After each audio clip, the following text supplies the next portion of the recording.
हाय, श्री स्वामी समर्थ सर्वांना. आज ना मस्त शेवग्याचं सूप बनवते. तर त्यासाठी इथं मी काय केलेलं आहे, शेवगा स्वच्छ धुवून घेतलेलं आहे आणि कढईमध्ये तेल टाकलं 1 पळी. त्याच्यामध्ये थोडीशी हळद आणि शेवगा टाकायचं.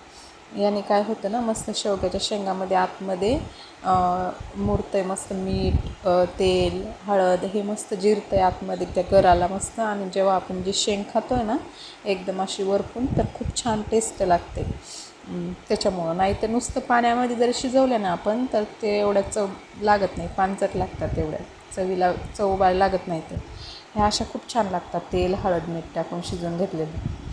मग याच्यानंतर थोडं शिजू द्यायचं, त्याला चांगलं शिजू द्यायचं पूर्ण. आणि त्याच्यानंतर इथं फोडणी देते मी. तर नॉर्मलची फोडणी द्यायची आहे आपल्याला, तिखट मसाले वगैरे काय नाही, सूप बनवायचं आहे आपलं साधं.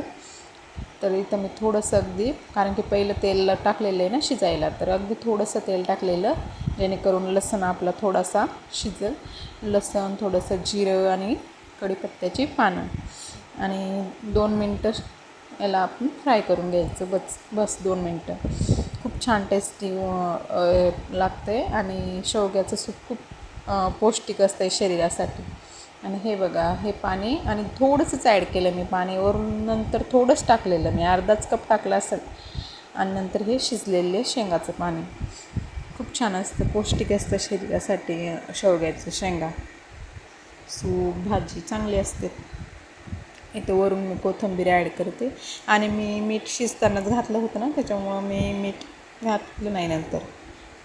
हे बघा इथं थोडं, आणि मग काय 5 मिनटं बी नाही, मी म्हणते 2-3 मिनटं होऊ द्यायचं आणि लगेच आपलं सूप तयार आहे. हे बघा, कारण की शेंगा तर ऑलरेडी आपल्या शिजलेल्या असतात, खूप छान लागतं टेस्टी. नक्की ट्राय करून बघा तुम्ही.